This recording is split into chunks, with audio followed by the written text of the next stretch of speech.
Coming up on this episode of Crime Family, the murder of Catherine Carroll. And this is a case that happened on New Year's Day back in 1991 in St. John's, Newfoundland.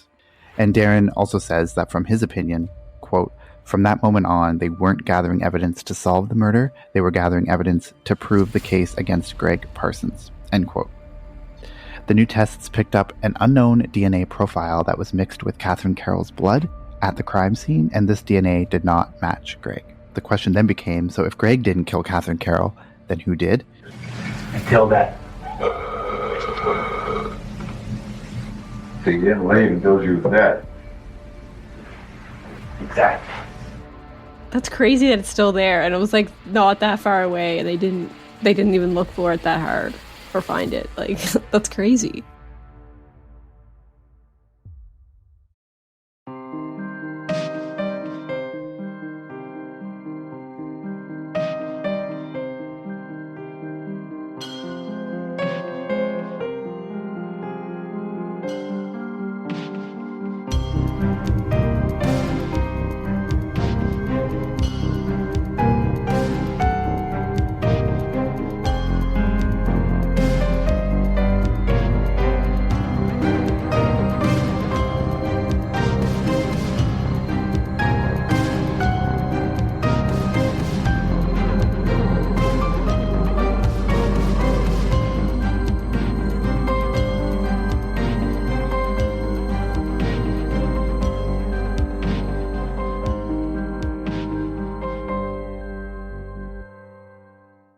Hi everyone, welcome to another episode of Crime Family. I'm your co-host AJ, and I'm here with Katie. Tonight Stephanie is not with us, but she will be back maybe next week. We'll see. But yeah, so just Katie and I for today's episode. I'm going to be telling you about the murder of Catherine Carroll. And this is a case that happened on New Year's Day back in 1991 in St. John's, Newfoundland. And this case isn't really widely known across Canada too well, I don't think, even though the details of it are pretty shocking. So I'm kind of shocked that it's not one that many people are familiar with. I myself wasn't even aware of it until recently when it was covered on an episode of the Canadian TV series W5. So W5 did a really great episode on this case. A lot of the information from this episode is from W5 because there's not really a ton of other information out there on it, and the W5 episode actually has a lot of great information that's not really out there in a lot of other sources. So I'm assuming, Katie, you haven't heard of it. No, I have not. All right, so I'll just get right into it. So the story of this case begins on January 2nd, 1991, when 19-year-old Greg Parsons makes a frantic 911 call saying that he found his mother murdered in the bathroom of her house. My mother, she's dead! Take your time, my love. What is the matter? Come to 16 days, please. I was trying to get in touch with my mother for 2 days. She's up on the bathroom floor. Oh, my God. Okay, is she breathing? Have you checked? I just peeked in the bathroom. There's blood everywhere. I don't know what happened. He says that there's blood everywhere, and he's begging officers to come quickly to the home. Upon arrival to the house, police find a brutal scene. Catherine Carroll's body was found partially clothed and had been stabbed a total of 53 times. Greg says that the last time he spoke with his mother was just after midnight on New Year's Day, wishing her a happy New Year's. He said that he was concerned when his mother hadn't been answering his calls at all the rest of that day or into the next day, which is what led him to go over to her home at around 10:30 p.m. on January 2nd. And when he went to the house, he found the front door locked and the upstairs bathroom light on. He says that he managed to get into the house through a basement window. And once he was inside, his mother's dog was crying and barking like crazy. And the dog led him all the way up the stairs to the bathroom, and the bathroom door was locked. So fearing the worst, Greg busts through the door, and he's eventually able to get in, and he finds his mother's lifeless body on the floor. And although there was no murder weapon found at the scene, it was immediately clear that a knife was the murder weapon because she had been stabbed, like I said, 53 times. Immediately, an investigation into the murder begins, and it's not long before the police start to focus in on none other than Greg himself. Just a little bit of a history about Greg and his mother's relationship. Greg admits that he did have a difficult upbringing with his mother His mother had a history of addiction and mental health issues, and she always struggled to make ends meet. And his father wasn't really in the picture much at all. So she was a single mother, and just financially, she was struggling quite a bit. And Greg says that he struggled to get food and proper clothing to wear to school. And one of his memories is that he remembers being embarrassed to go to high school since he didn't really have suitable clothing that wasn't really clean and it didn't really fit well. So he was always kind of embarrassed about that. However, he did have a good group of friends, and he did often have friends over to the house, and they would often hang out in the basement, just jamming out and drinking beer. So like typical high school stuff. He and his friends actually were part of a rock band that they created in high school. And so they would spend lots of time playing music and having jam sessions in the basement. And Greg ended up moving out of his mother's house into his own apartment when he was just 16 years old. However, he does say that he would always check in on her or check in with her every day or every other day. And that's why he went over to her house when he hadn't heard from her in a couple days in January of 1991. So because he would always frequently do those check-ins, he thought it was odd when he went, 1 or 2 days without hearing from her. So he did maintain, contact with her. But I mean, their relationship, I don't really know the entire nature of the relationship. I don't know if it was completely strained. I mean, obviously he's in contact with her, so it's not strained, but he did move out at the age of 16. He had his own apartment and just said that he did, his mother did have a lot of issues and struggled a lot when he was growing up. Like I said, the police really quickly start to focus in on Greg as being responsible for Catherine's murder. And a major reason for that was after investigators spoke with one of Greg's close high school friends, who ended up handing over a tape recording to the police of a song that Greg and his band had written called Kill Your Parents. And so the episode of W5 actually plays a portion of this song. It's just a typical high school jam session.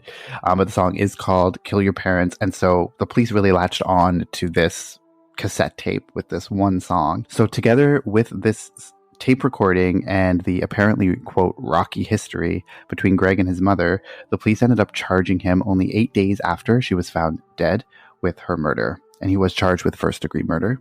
It seems wild to me that someone could be charged with a murder with only the submission of circumstantial evidence and the absence of anything concrete.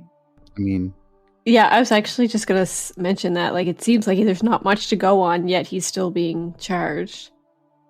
Yeah, so it's pretty clear that the police were just sort of had tunnel vision. I mean, we've seen this in other cases before where it's like they're kind of just focused on, getting who they think's responsible, but they're not really looking elsewhere for any other leads. So they're going to latch on to sort of any type of lead they get, no matter how big or small it is. I wouldn't really think that a tape recording with the song Kill Your Parents would be enough, but... Yeah, so I guess they don't have a lot of evidence that it is him, but do they have evidence that it isn't him and they're just kind of like brushing past that, or there's just really nothing? There isn't really anything to go on, so it's like kind of like they don't have anything to lead to anyone at this time, but they don't really have anything to lead to him either.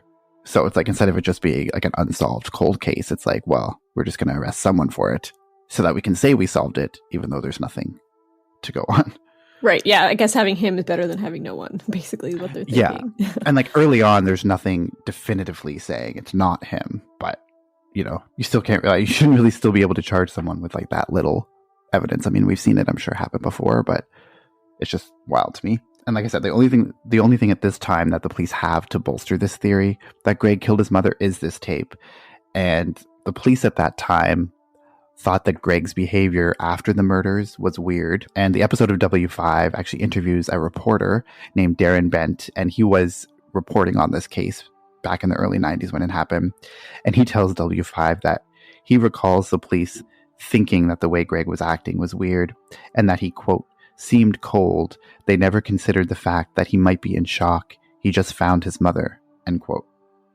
And Darren also says that from his opinion, quote, from that moment on, they weren't gathering evidence to solve the murder. They were gathering evidence to prove the case against Greg Parsons, end quote. And so in later interviews, I mean, of course, they interview Greg in this W5 documentary as well. And Greg says in interviews that there was not one piece of forensic or physical evidence that tied him to the crime scene. There was not a hair fiber, there was no DNA in the form of fingerprints or anything like that. So not a shred of evidence. In fact, I mean, there were rumors that were swirling around town that there was a strained relationship between Catherine and Greg. Catherine had allegedly confided in people close to her that she was having trouble with Greg.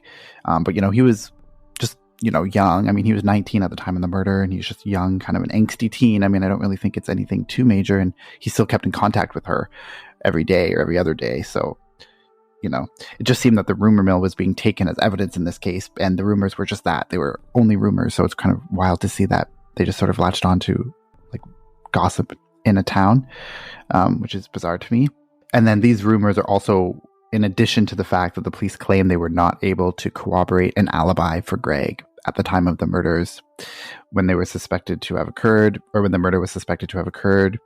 And this was really the basis against him. I mean, obviously he provided his alibi, saying he was out at a party and he called to check in, wish his mother a happy new year, and then hadn't heard from her in a day. So, but they weren't able to corroborate that for whatever reason.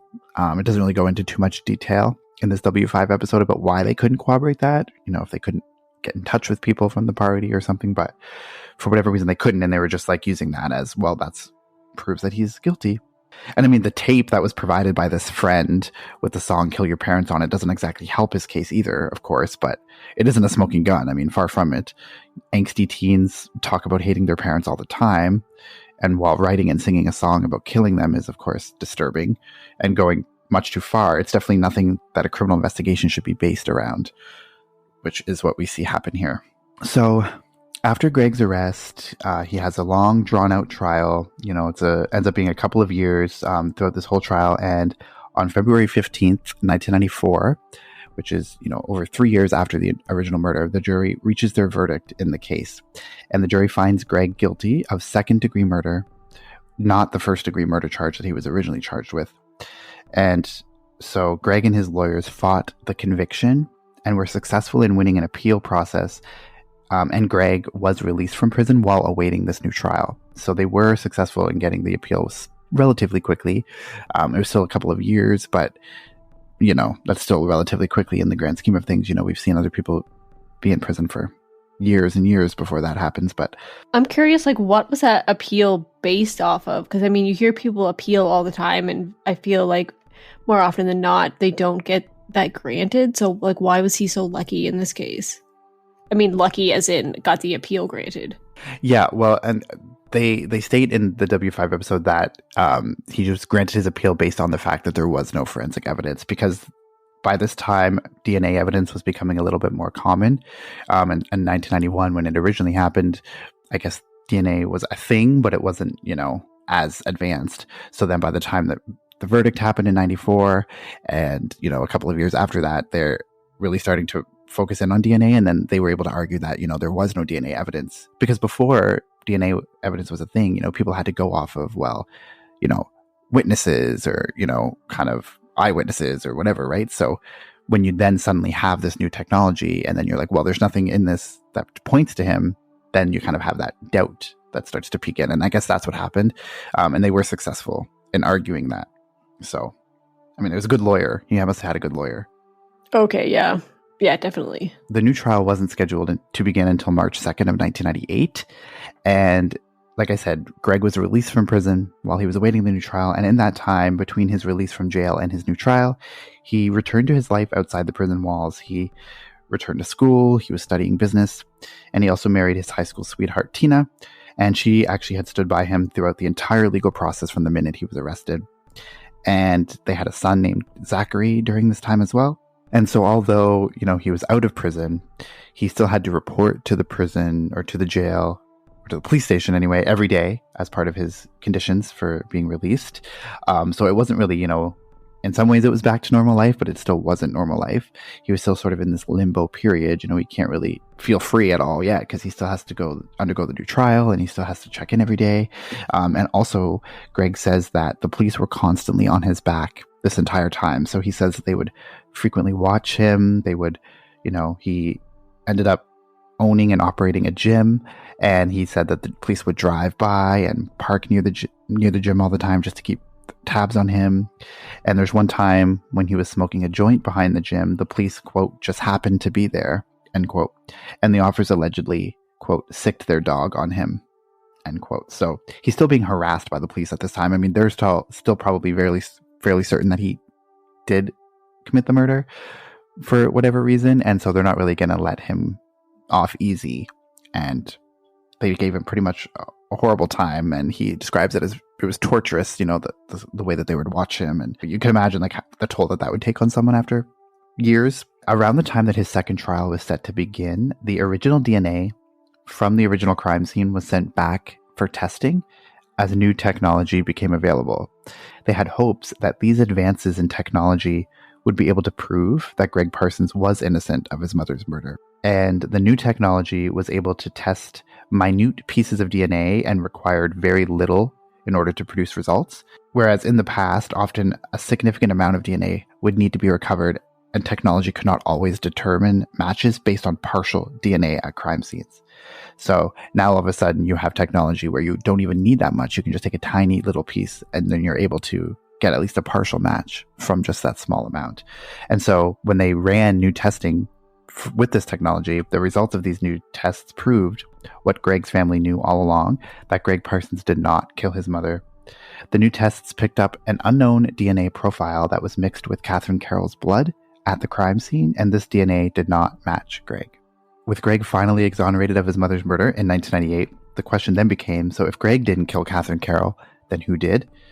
And so, it was a 4-year process from his first trial to when he goes back on trial and gets exonerated. And overall, it was 7 years of his life that he had to be put through this. He suffered a horrible loss at the age of 19 of his mother, and then he has to go through 7 years of torture by the police and the system, which is pretty wild. But then everyone was kind of like, well, okay, you can exonerate him, but we still need to solve this murder. And nobody really knew anything else at that time, because for years they had been kind of bombarded with the fact that Greg had done it. And people start to kind of buy into, if he's found guilty, then he must be guilty. Yeah, they probably didn't even look at anybody else or like investigate any other leads because they just thought it was him, right? So they wasted all that time, basically.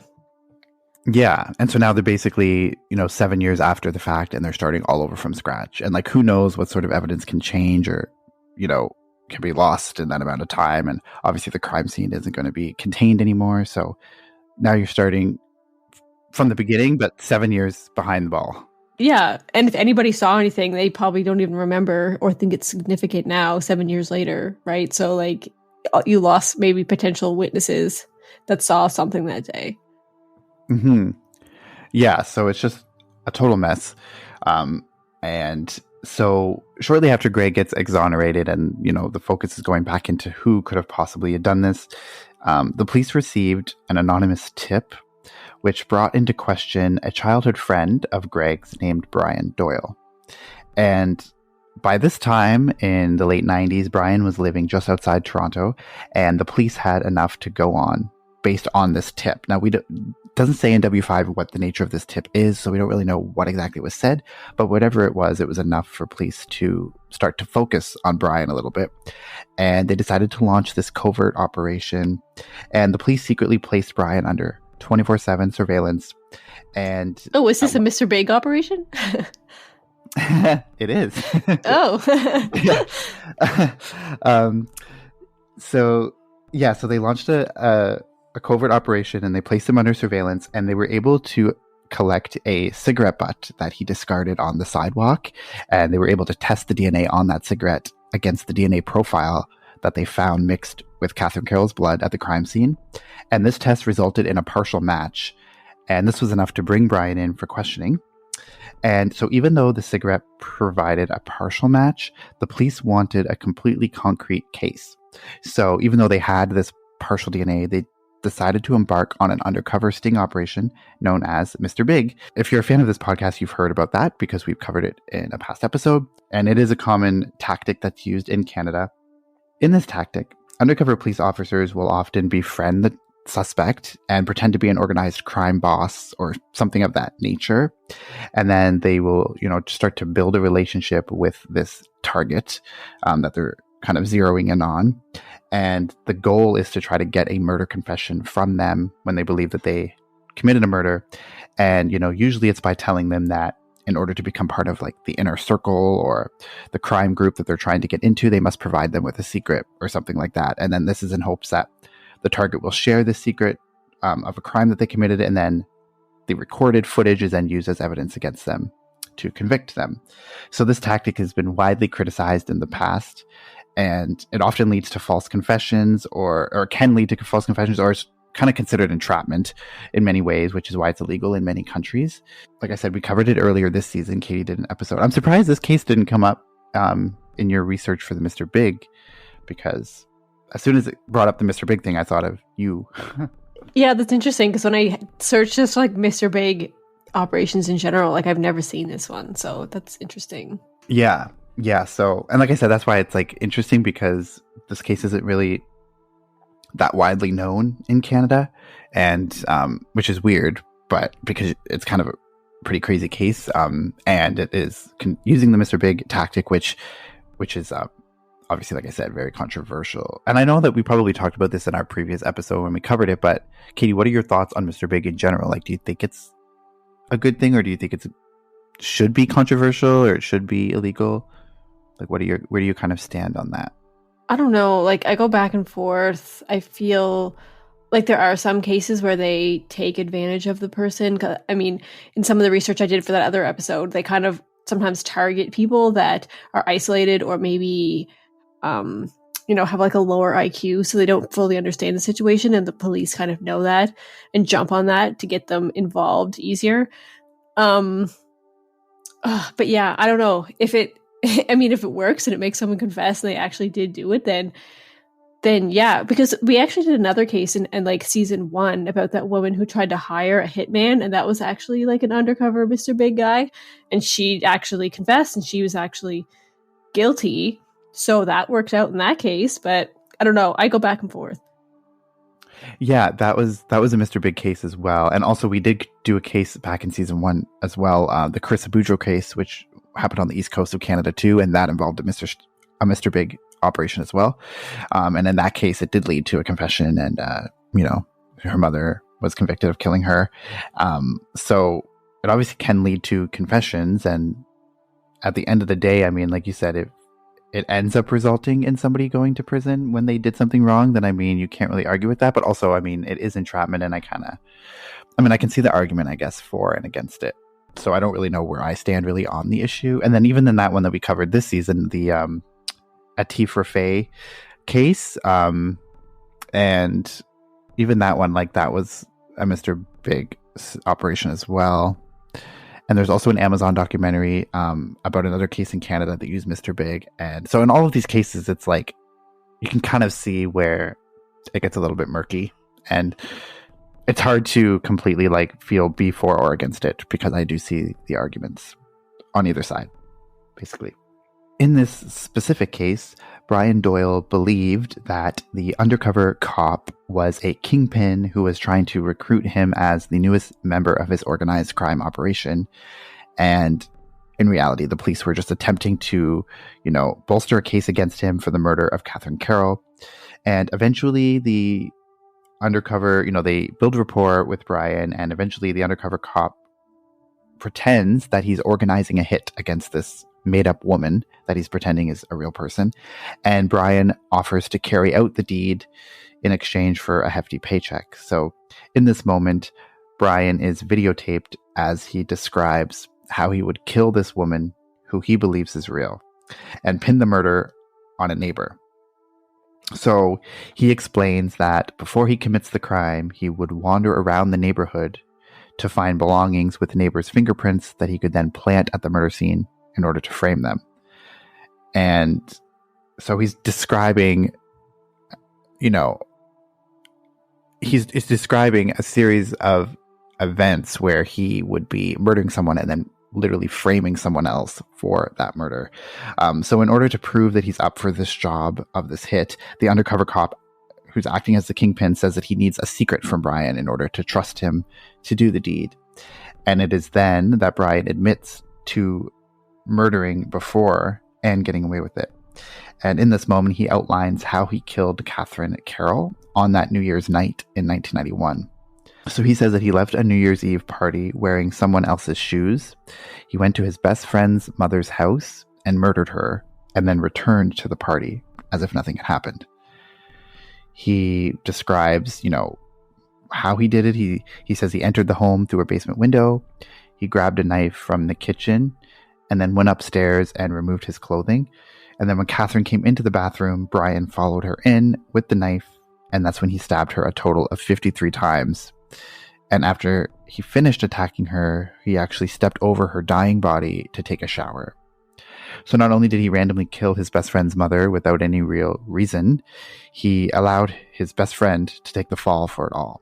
In this video, I'm going to play a clip of it in a second, but Brian even describes to this undercover officer the last breaths of that Catherine takes and how blood covered the entire floor and the door and the walls. He says that he felt nothing when he was doing the deed and that he felt, quote, fucking great, end quote, when Greg was charged and convicted of the crime, which is the epitome of evil, to me anyway, the way he says it, how he's just so callously and so cold.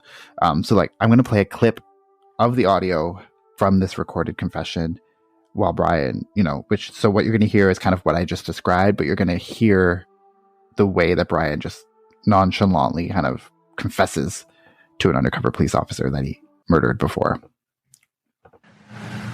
On the window, door, floor, on the wall, and then what? Just blood. Until that last bit of hair coming up. I knew. So you didn't leave until you was dead. Exactly. So what'd you feel when you did? That's my question. You pissed me off? Let's do it. Nothing. You felt nothing? Felt nothing. How'd you feel when Greg got out? Oh, great. It's crazy. It's one thing for you to murder your best friend's mother, but then to not care and then just sit back while he takes the blame for it is another thing. This guy is just... it's crazy to think how evil he would be. And he really doesn't have a reason. He said he doesn't feel any remorse. It's kind of unthinkable. Yeah, it's pretty wild to me. Just I know it's just audio that you heard on this episode, but we'll put a link to the full episode of W5 where you can see this video. And it's just crazy to see kind of how he's acting just so nonchalantly, just describing it as if he's just, telling a story that's not the story of how he killed his best friend's mother. So it's just very, very wild. It's crazy that he doesn't have a reason either. He just went over there and killed her, and that was it, basically. He doesn't provide any kind of reason. I know, and I'll get into a little bit later. A little bit later, he sort of touches on a motive, but during this whole investigation and stuff, that never comes up. So this was, of course, the confession that the police needed, and it was pretty easy for them. I mean, once they started this Mr. Bing operation, it wasn't too long of a time between that time and when he actually confessed. So Brian was a very easy target for them and didn't really put up much of a fight. I guess he was just, gladly, or he was happily telling people this. I mean, he wasn't really too secretive, I guess. All it took was somebody to pretend to be this mob boss. Yeah, he seemed kind of proud of it, the way he was talking about it, how there was blood everywhere, and he stayed till she took her last breath. He was, kind of enjoying retelling it. Yeah, and that's why, he just couldn't wait to brag about it. I mean, at this point, when this Mr. Big is happening, it's, nearly 10 years after the fact. So yeah, you can tell he just seems so proud of it, which is gross. And I mean, early on in the investigation, they could tell there was water mixed with the blood. So the theory was that whoever did it had taken a shower. That was the theory, was that they had taken a shower after killing Catherine. So I guess I had that little piece of evidence. And then he explains the fact that he did take a shower after he killed her and stepped over her body and all of that gruesome detail. Of course, this confession was the smoking gun that they needed, so Brian was immediately arrested and he was extradited back to Newfoundland to face trial.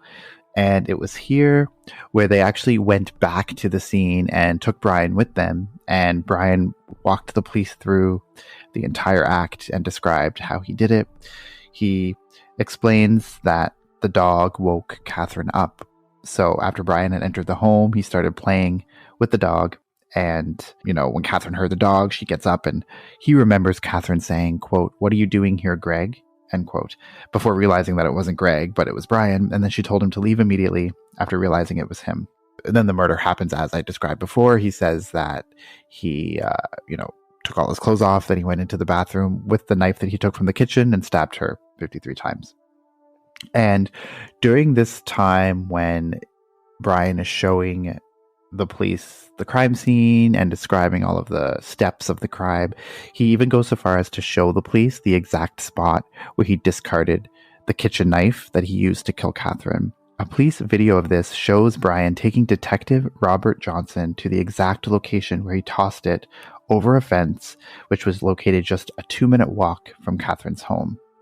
And this video was taken on the W5 episode. It shows a timestamp of the video that they're showing, and this video was taken June 10th of 2001. This is over 10 years after the murder happened. And when they go and search the area that Brian is showing them that he discarded the knife, the murder weapon is still there. It's exactly where Brian had tossed it nearly 11 years earlier. So during the initial investigation, the police never even bothered to check in the surrounding neighborhood for the murder weapon, which, if they had, may have prevented all of the hardship that Greg and his family endured for all those years. So it's just wild to me that he could literally point them to the exact location of this knife that he used, and it's still there after nearly 11 years, which is wild to me. He says he just tossed it over the fence. That's crazy that it's still there, and it was not that far away, and they didn't even look for it that hard or find it. That's crazy.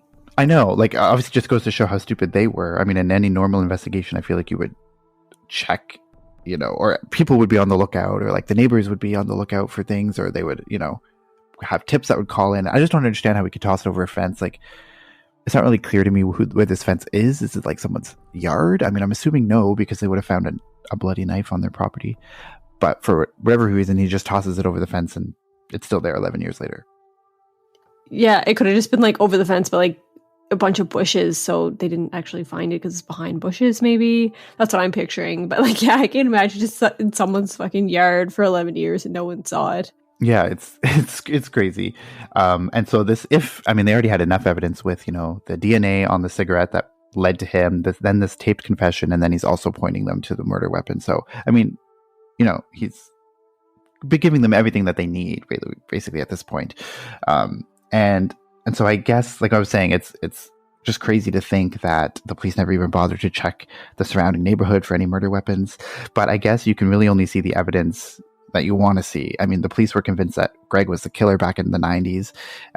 So they weren't really going to look elsewhere for the answers that they believed that they already had. In their minds, it's why are we going to search elsewhere when we know what happened? This case really just highlights the incompetency of the police during major investigations. Although I argue that it can't really be called incompetence when they aren't even putting in the effort. So it's not like they're trying and failing. It's they're not even attempting to find the real answers. And it seems like they just wanted to frame Greg for no reason to make the investigation quick and easy for them. So I wouldn't call it incompetence. I just call it apathy, really. As a result of Brian's confession, he was charged with the first-degree murder of Catherine Carroll over 10 years after the crime had occurred. However, a plea bargain was quickly reached between the Crown and Brian, and the charge was knocked down to second-degree murder. And this was a charge that Brian eventually pled guilty to, and in exchange for pleading guilty, there was no trial. So the whole process from confession to arrest to plea bargain was relatively quick in comparison to Greg, who had, a 3-year trial. So Greg and his wife Tina were at Brian's court hearings for when he was in court. So it wasn't like a trial, but he did obviously have appearances in court. And in an interview with W5, Tina says that, quote, "There are still people to this day who don't know an arrest was made because he was in and out of court in 5 days with a plea bargain," end quote. And this is in contrast to Greg, who, quote, "had a 5-month trial on the news every single day," end quote. So you can really see, Brian, it was nothing compared to what Greg had to go through for years and years of from the time it happened to the time he was convicted, it was 3 years, and his face was plastered all over the news in Newfoundland. And, every detail was kind of drudged up over his trial. But yet the real killer gets to go and give a plea bargain and, relatively quietly, which is also crazy. Brian's ultimate sentence was life in prison with no chance of parole for 18 years. And so in this episode of W5 that I mentioned, that's focused on this case, it kind of shows that Greg has kept a lot of the things over the years from the trials and everything. So he has a copy of the full transcript of the hours-long recording between Brian Doyle and this undercover officer that Brian confessed to. And in court during Brian's proceedings, this recording or the transcript were never played in court or really mentioned at all. And so therefore, Brian being able to plead guilty to the lesser charge of second-degree murder shouldn't have happened, because the transcript and the recording shows that Brian planned the murder out, tried to arrange alibis, and actively took steps to avoid being caught prior to the murder, which reflects a first-degree murder charge, not a second-degree. So Greg's wife, Tina, says that this, quote, was first-degree murder, plain and simple, end quote. She explains that the video recording of his confession, along with the fact that he showed them where the murder weapon was, and his actions after the fact, display a well-thought-out and evil murder versus just a crime of passion that, happened in the heat of the moment and he didn't mean it. So that's pretty crazy too, right? Like, it's just crazy that there's this transcript out there that exists that proves that it's first-degree murder, but he's still able to plea and get a lesser charge of second-degree murder, which is just wild to me. Yeah, why didn't they show that in court? I know, it's crazy. Why wasn't that part of the trial? It's just, I know, it's crazy. And that's why Greg and his family are so frustrated, because he has this transcript literally in front of him, a copy of it, and he can see Brian describing all of the details of how it happened, which proves it's first degree, but he's still able to go for second degree. So I don't really know why. I mean, they just wanted to get Brian in and out of court as fast as possible. They didn't really focus on the real facts of the case, so they didn't even bring the transcript or this recording up in court. And also, Tina, when she's explaining this to W5, she says that she was told, or the prosecutors say that there's no guarantee of a conviction if the case goes to trial, and therefore the plea bargain was a better route. And that's why they decided to go that route. But to me, it's crazy that they would think that, because the police have a partial DNA match, a taped confession of Brian himself, and him showing them the murder weapon, and participated in the framing of Greg by knowingly providing police with the kill your parents recording in an attempt. So Brian was the one who actually gave the police the kill your parents recording during the initial investigation in an attempt to frame Greg, which is what happened. So it's crazy to me that the prosecutors were afraid that they weren't going to get a conviction if it went to trial when they have all that evidence, but yet Greg was able to be convicted with no evidence. So it's weird that they would think like, oh, we have all this evidence, but we're still not sure. Versus like, no, we definitely know it'll be a conviction. It is crazy. Yeah, maybe like the controversy of the Mr. Big stuff came up, so they thought that maybe it would be seen as, not a good source of evidence, maybe. But yeah, it does seem kind of crazy that they have way more on Brian than they did Greg, and he still got less, you know what I mean? Or whatever, but yeah. You know what I'm trying to say? Yeah. And I guess that's a good point too about the Mr. Big. Like, maybe they were afraid that if the Mr. Big operation, obviously that would come up. That's how the confession was got. And maybe because it was so controversial, they just didn't want to be asked those questions. And they thought it would taint the legitimacy of the confession or something. I don't really know. But also Tina makes a great point too when she's talking to W5. She's saying that's on you as a prosecutor. And that's says a lot about your lack of skills if you don't think that you can get a conviction with all that evidence, when the other prosecutor was able to get a conviction on Greg with no evidence. So it's mostly the prosecutor was just insecure about his own ability and just wanted to do the plea bargain just to get something. Yeah, it's like he was not confident at all. He had almost a slam dunk case, all this evidence, but he's like, I'm too scared in case I lose. Yeah. So he's just might as well just take the easy route, which is of course saving his butt, but no one else's. It's just annoying. Well, I guess it's saving Brian's in the end. I mean, he's still going to get a sentence, but not the maximum sentence that he could get. It's crazy. Were Brian and Greg still after Greg got out, was he still friends with Brian? Like, did they still kind of hang out, or did they kind of cut ties after all this? Like, before they knew that it was Brian? Yeah, I don't think they were close at the time. I mean, they just refer to Brian as like a childhood friend, but I think, and they said that he had moved to Toronto like before, like a while before the police actually like started to focus on him. So I think he would have probably had moved to Toronto while Greg was probably in prison initially. So I think they probably didn't keep in touch. It doesn't say like explicitly, but I don't think that they were really in touch. I know that Brian went to the funeral of Catherine back in 91. They were still friends then, but not at this point. Oh yeah, and so Tina also makes a point to W5. She contends that they wanted to rush the court proceedings and they wanted to get Brian in and out of there so fast because the whole process would just only highlight how the police failed the first time around. So the police and the prosecutors and everyone were just trying to save face and wanted to cover their own asses and didn't really care. And that's probably why they just wanted to do it hush hush under the, didn't really have much fanfare with Brian. Just get him in a couple of hearings, get him to plea, and that's it. Because they didn't want all of their misconduct to be brought up, I'm sure. Yeah, that's true. Just everyone take the easy way out, and that's what they did.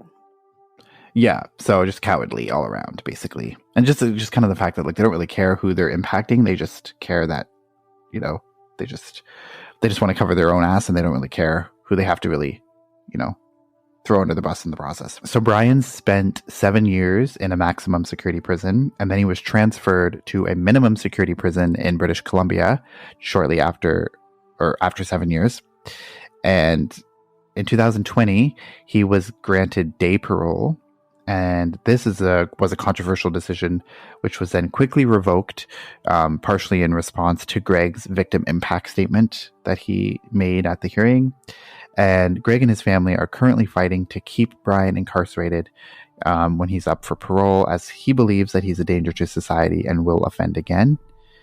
And if you're wondering, like I said, if you're wondering what Brian's motivations for the murder was beyond just plain evil, it wasn't until August of 2022 when Brian admitted to a sexual motivation for the crime, claiming that Catherine had rejected him sexually just before the murder. And so that's a little bit, I guess, about what his motive was, but that's all we really know at this time. So it's just crazy that he's now living in a minimum security prison on this really nice island in BC, and can just kind of he's in prison, but it's a minimum security, so it's not as intense as someone, or it's as you would think for someone who's so cold and evil as someone like Brian is. And he did get 18 years, life in prison with no chance of parole for 18 years. So hypothetically, he went to prison in 2003 was when he was sentenced to that. So 2021 would have been his 18 years. He was granted day parole after that, but then that was revoked when Greg did his victim impact statement. So he could be up for parole again in another year or a couple of years. I feel like he definitely would be a danger to society, because think about when they were doing that Mr. Big investigation, he was totally willing to be a hitman for some other random person, and he had no problem with that. So it was if that situation came up again, he'd jump on it. So it's kind of crazy that how dangerous he actually is. Yeah, that's a good point. It didn't take much coaxing for him to just volunteer or agree to do the hit. So he is definitely someone who would probably be looking to kill again. So it's just crazy. In another couple of years, he'll probably be up for parole again, and who knows if he'll ever get it. But the fact that he even is an option is wild. In that period of time when Greg was released from prison and the new second trial happened where he was exonerated, so there was that 4-year period, he and his wife got married and they had a kid, Zachary. So Zachary's now in his early 20s, and he's actually works alongside his dad as a firefighter in St. John's. So very, it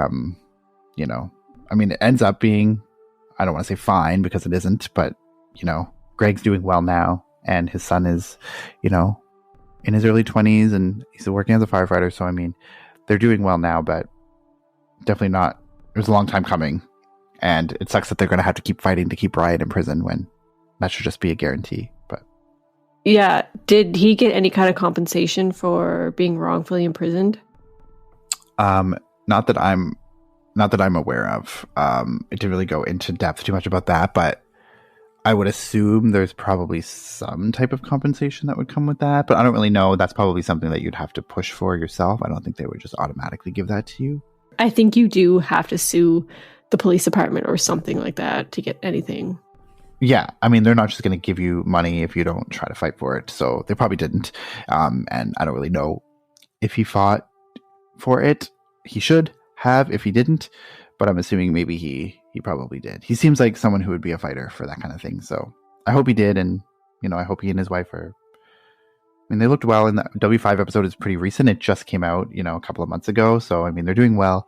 And Brian is in prison, but again, it's a minimum security prison. So it's not really what you would think for someone who is as calculated and evil as Brian. So definitely a crazy case. That is the case of Catherine Carroll, and ultimately the story of the wrongful conviction of Greg Parsons and the rightful conviction of Brian Doyle after many years. But yeah, just a crazy set of circumstances how it all went down. But did you have any final thoughts or? No, it is a crazy one. I can't believe I haven't heard about it, especially since it's, Canadian on the East Coast, kind of close to home. And yeah, that episode came out recently. But yeah, as a new one for me, for sure. Definitely interesting. Yeah.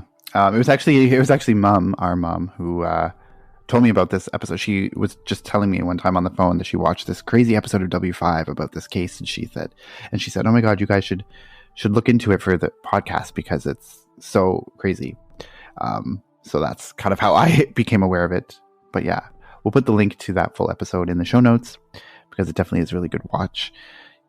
Even if you go into it knowing all the events that happen, because I just outlined them, like it's still interesting to watch.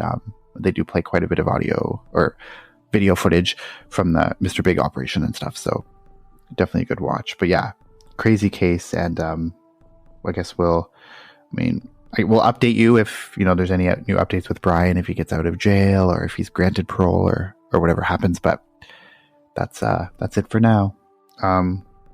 So that does it for this episode of Crime Family. Thank you so much for listening. As always, if you're a fan of the show, you can follow us on all the social medias. We're at Crime Family Podcast on Instagram, Crime Family Pod 1 on Twitter, and Crime Family Podcast on Facebook. You can also email us your case suggestions or your feedback for the show, what you like, what you dislike, anything you want to let us know. That's at crimefamilypodcast@gmail.com. And we are on Patreon. You can become a patron, get lots of exclusive extras. And thanks for supporting the show if you are a patron. And we'll put the link to the Patreon page in the show notes. And we do have a merch store on Redbubble as well. So we'll put the link to that in the show notes. You can get all of the Crime Family swag and support the show through that way. So thank you so much. And we'll see you next week for a new episode. And until then, take care. Bye. Bye.